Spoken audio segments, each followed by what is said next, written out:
After my baby was born premature, I messaged the group, "We're in the NICU, please pray." My aunt replied with vacation photos from Hawaii. Nobody visited. A month later, still in the hospital cafeteria, I opened my phone to 84 missed calls, and my brother's message, "Answer. This is bad." I did. And then, I remember the exact moment the NICU nurse told me I could touch my daughter for the first time. It had been 5 days since she was born. 5 days of alarms, tubes, and watching her tiny chest rise and fall behind a layer of glass. 2 pounds, 4 ounces. Skin so translucent I could see her veins. I wasn't prepared for that. No one ever is. You think you'll give birth and hold your baby right away, cry, take pictures, text the family. Instead, I sat in silence next to machines I didn't understand, trying to keep my breathing quiet so I wouldn't disturb anything. And I was alone. Not metaphorically. Physically alone. No one had shown up. Not a single person. It didn't hit me all at once. At first I thought they were just waiting for the right time. Maybe they were giving me space. Maybe they were on their way. But I had sent the message. I typed it clearly, "We're in the NICU. Please pray." Simple. Honest. Desperate in a quiet way. I stared at the screen after I hit send, expecting it to light up with love. One person replied. Aunt Brenda. 3 pictures from Hawaii. Her feet in the sand, a piña colada in her hand, and a shot of the sunset captioned "Best view ever." That was it. No words about the baby. No questions. No concern. Just vacation photos and hashtags. I didn't say anything. I wanted to scream. I wanted to throw the phone. But I couldn't. My daughter was fighting to breathe and I had to stay calm. I was her anchor. She didn't need a meltdown. She needed me steady. The worst part was knowing this wasn't just a one-time lapse. No one else in the family followed up. Not my brother, who I once drove 5 hours to bail out of a breakup and a lease. Not my cousin Liz, who cried on my couch for weeks when she lost her job and then let me pay her rent more than once. Not Brenda's daughter, who I literally hosted in my guest room for a semester while she found herself. Days passed. Then weeks. I stayed at the hospital almost full-time. My husband was in Oregon, trying to wrap up a work contract that couldn't be broken without financial penalties. He felt helpless. I told him not to worry, that I was okay. But I wasn't. I was eating cafeteria food, showering in the hospital family center, changing clothes out of a duffel bag, watching my baby through glass. She had a name. Riley. Nobody even asked what we named her. On day 31, I was sitting in my usual corner of the cafeteria holding a cold cup of coffee, scrolling through pictures of Riley in my phone. The nurses had helped me take a few. She looked stronger. A little bigger. Still hooked up to wires, but I could see her spirit now. Something had shifted. There was hope. That's when I saw it. My phone lit up. 84 missed calls. I froze. I didn't even hear it vibrate before, didn't feel it ringing. Just a silent notification screen glowing up at me like it knew something I didn't. Most of the calls were from my brother. The last text from him said, "This is bad." And just like that, I knew something was coming. Something big. But for the first time in a long while, I didn't panic. I didn't cry. I just set the coffee down, took one deep breath and called him back. Because if it was finally time for a family emergency, they were about to find out what being alone really felt like. The phone barely rang before my brother picked up. His voice was loud, rushed, shaky, like he'd been running. I heard traffic, someone talking in the background, a car door slamming. He didn't ask how I was. He didn't ask about Riley. Just blurted it out. Dad collapsed. In the driveway. It happened an hour ago. No warning, just dropped while pulling the trash bins back after collection. The neighbor saw it, called 911, tried CPR. My brother got to the hospital just as they were wheeling Dad into emergency surgery. Brain bleed. They weren't sure if he was going to make it. I didn't say anything at first. I looked out the cafeteria window at the same sidewalk I watched every morning. I asked who was with him. He said Mom, Brenda, and a few cousins had rushed over. Even Liz was there. Right. Of course. Everyone could make it when he was in the hospital. Then he said the part one knew was coming. You need to come. Mom's falling apart. We need you. Not how's your daughter. Not are you okay? Just we need you. I reminded him I had been in this hospital for 31 days. That my baby weighed 2 pounds when she was born. That I was here alone, eating from vending machines and sleeping in a folding chair, while they all went on with their lives like nothing had happened. I asked if he even remembered the message I sent to the family group chat. He didn't answer that. Said things had been busy. Said Brenda had just gotten back from Hawaii. Said they thought I didn't want visitors, didn't want to be overwhelmed. I almost laughed. As if silence wasn't more overwhelming than anything. I didn't yell. I didn't argue. I just said I wasn't leaving Riley. Not now, not for this. I wished Dad the best and I meant it. But they would have to figure this one out without me. Then I hung up. He called back within seconds. I let it go to voicemail. He texted next. A wall of messages. Some begging. Some guilt-tripping. Some just rambling. I sat there reading each one, then slowly started deleting them. One by one. It wasn't rage I felt. Not even betrayal anymore. Just a cold, sharp certainty. For years I had held this family up. I was the go-to fixer, the peacemaker, the one they leaned on when things went sideways. I paid for things without being asked. I remembered birthdays they forgot. I never once said no when someone needed help. But they left me alone when my daughter was on life support. They left me to sit beside an incubator day and night without asking how I was surviving it. So that was it. I turned off the ringer, slid my phone back into my pocket and walked upstairs. Riley was asleep, her arms slightly spread out like she was floating. Her heart rate was steady. She was breathing without the CPAP for the first time. The nurse told me we'd probably be trying bottle feeds soon. I stood there looking down at her and felt it settle inside me. I didn't owe anyone anything anymore. They could beg, call, cry. It wouldn't matter. Whatever storm was coming for them next, they'd have to face it without me. Because I wasn't their safety net anymore. I was my daughter's mother. And I was done saving people who wouldn't even show up when it mattered. The next 2 days felt like being underwater. Still muted, heavy. My phone didn't ring. No one texted. Not about Dad. Not about anything. After that flood of missed calls and messages, it was like someone flipped a switch and cut the wires. It was almost impressive how fast they could disappear again when they didn't get what they wanted. I didn't reach out either. Not to ask if Dad made it through surgery. Not to check if Mom was okay. I sat in the NICU just like I had for a month, watching Riley sleep in her little nest of blankets and wires, watching monitors blink and hum. And I waited. I gave them a chance to show me they meant it. To ask about her. About me.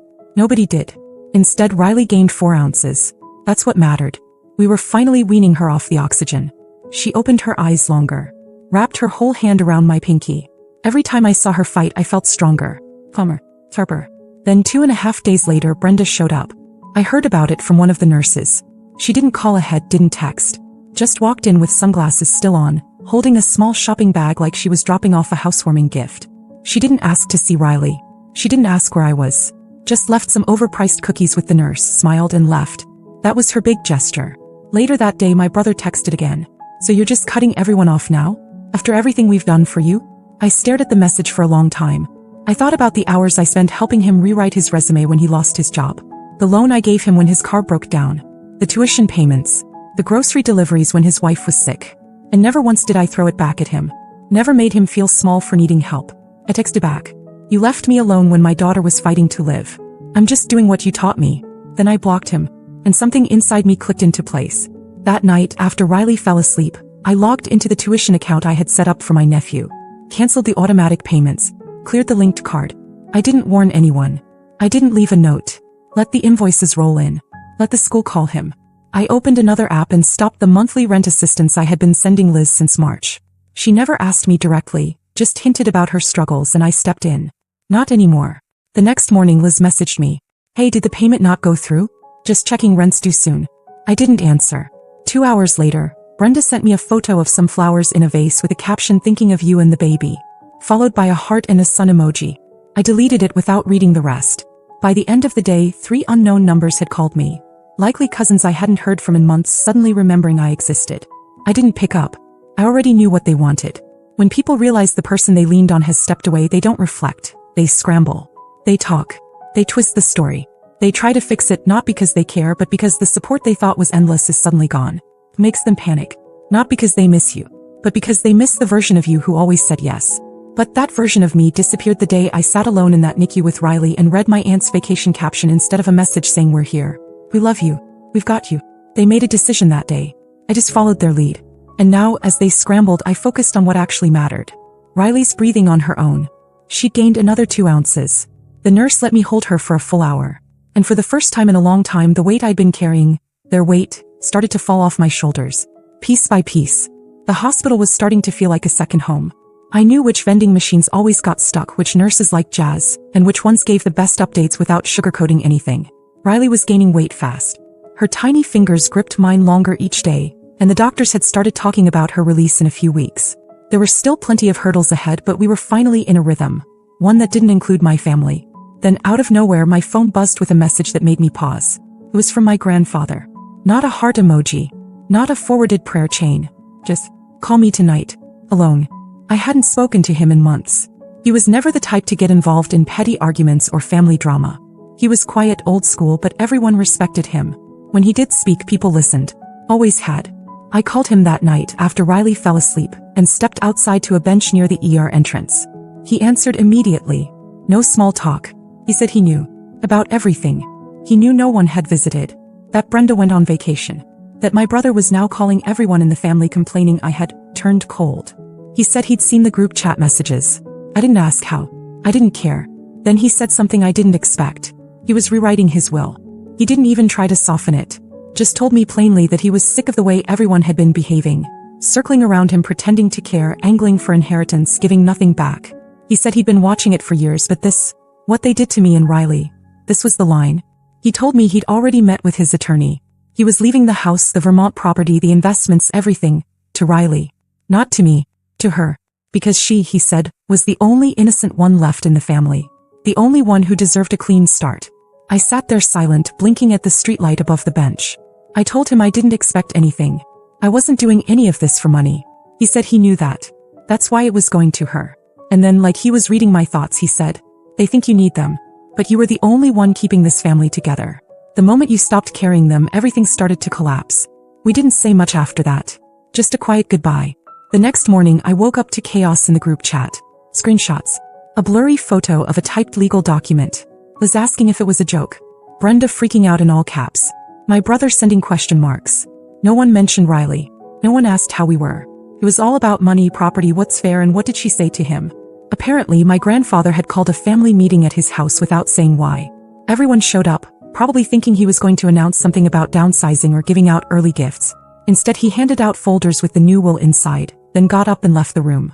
He didn't explain it. He didn't ask for feedback. He just made it final. Brenda was livid. Liz sent a passive-aggressive message about honoring family tradition. My brother tried to FaceTime me twice. I didn't answer. Instead, I sat with Riley in the NICU chair, holding her close while she napped against my chest. Her little heart monitor beeped steady and slow. I could feel her warmth, the weight of her finally starting to feel real in my arms. The real weight I was carrying wasn't financial. It wasn't about inheritance. It was this, the quiet, exhausting burden of being the one who showed up over and over again while everyone else took. Now the weight had shifted. The family didn't understand yet. They thought this was about money, that I had somehow turned our grandfather against them. But this wasn't revenge. This was the cost of their choices. And it wasn't over yet, because I hadn't even told them the second part, what I was planning next. I waited 3 more days before saying anything. Let the messages pile up. Let the panic settle in. My brother sent another dozen texts.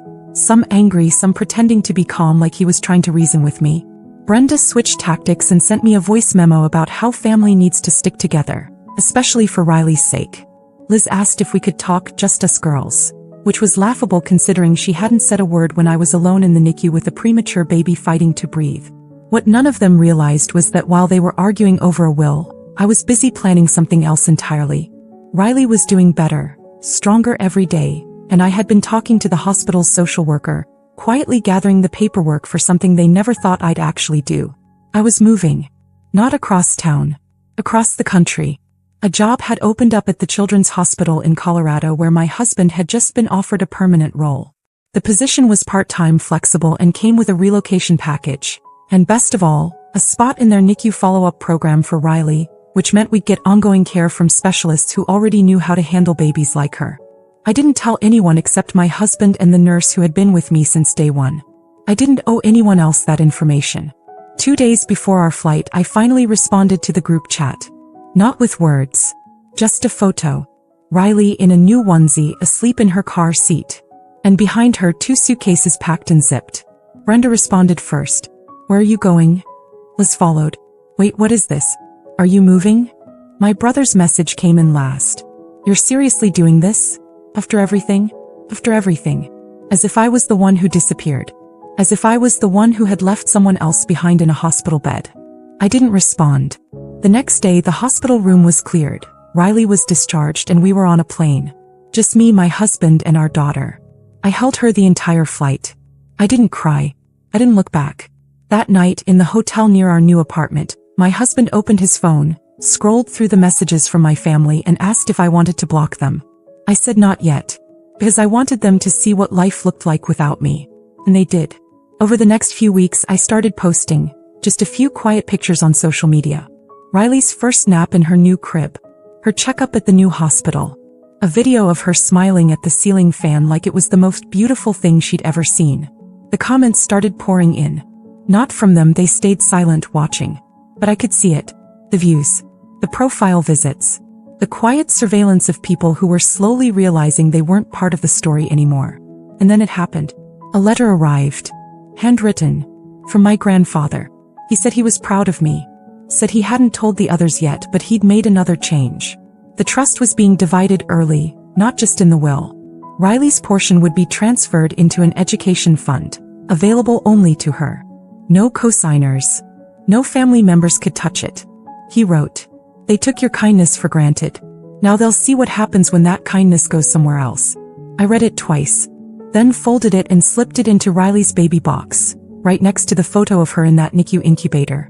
The family didn't fall apart immediately, but piece by piece things started slipping. Liz posted about needing help with rent. Brenda hinted at selling her condo. My brother's kid was pulled out of school mid-semester. I didn't celebrate any of it. I didn't even respond. Because the truth was I wasn't angry anymore. I was free. It started slow. A few likes on old Instagram photos. Some vague comments on Riley's updates. Nothing direct, just enough to test the waters. I didn't reply. I let the silence speak. But then about 6 weeks after we moved, Liz cracked first. She emailed me. A full 5 paragraphs, most of which danced around the word sorry, like it was a minefield. She wrote about how hard things have been, and how nobody really knew how serious it all was. She said she'd been thinking about Riley and hoped one day they could reconnect as a family. At the end she added, "I'd love to get to know her. I think she deserves to know her roots." Roots. She didn't mean history. She meant access. She meant proximity. To Riley. To the money. To the life she could see from the outside looking in. I didn't answer. A week later a box arrived at my door. No return label. But I recognized the handwriting on the card before I even opened it. Brenda. Inside were baby clothes, all too big, and a teddy bear with a gold ribbon that still smelled faintly of perfume. The card read, "For my little princess, with love from your great-aunt Brenda. Let's let the past go." I put the bear back in the box, resealed it, and set it in the hallway closet. Then my brother. He didn't send a message. He didn't write. He showed up. I got the notification from my doorbell camera while I was cleaning bottles. He was just standing there, hands in his jacket pockets, staring up at the door like he couldn't believe it was real. I hesitated. I thought about ignoring it. But something in me wanted to see what he'd say, face to face. I opened the door. He looked rough. Not unhealthy, just worn down. Like someone who had run out of excuses. He said, "I was passing through," even though we both knew he wasn't. I didn't say anything. Then came, "I just wanted to see you." So I waited. He finally said what he came to say, "We miss you." I let that sit in the air between us for a long second. Then I told him, "You don't miss me. You miss the version of me that paid your bills, picked up the pieces, and kept everything from falling apart." He didn't deny it. Just looked down. Then he said, "Mom's been asking about you." He's confused. She thinks this is all a misunderstanding. I asked if she was confused when Riley was in the NICU and nobody showed up. He didn't answer that either. He looked at me like he wanted to say something else. Maybe beg. Maybe lash out. But he didn't. He nodded once and turned around. I closed the door and locked it behind him. That night, I sat in the nursery while Riley slept on my chest, feeling the soft rhythm of her breath. The glow of her nightlight filled the room, and I felt something I hadn't in months. Peace. They could try every angle. Guilt, nostalgia, fake warmth. It didn't matter. Because I'd finally figured it out. Love isn't proven in emergencies. It's proven in the quiet days after, when there's no drama left to solve and no audience to impress. It's in who shows up. And who disappears. My family showed me who they were when they didn't show up at all. So I stopped waiting. I started building a new circle. Quiet friends who brought soup without asking. A neighbor who helped carry groceries up the stairs. A coworker of my husband's wife who dropped off preemie clothes that actually fit. These people had no obligation. No hidden expectations. And somehow they showed more love than the ones I shared blood with. Months passed. Riley kept growing. Her cheeks got round. Her laugh came easily. The doctors said she was thriving. And she was. One morning I woke up to a voicemail from my grandfather. He said, "They still don't get it. But that's not your burden anymore." He sounded tired but content. Like he had made his decision and he was at peace with it. That same week my husband and I took Riley to a mountain cabin for the weekend. We left our phones in a drawer. I watched the sun rise over snow-covered peaks with my daughter bundled against my chest, and I realized something. They will always want back in. They will always test the boundary. But I will always remember the silence in that NICU room.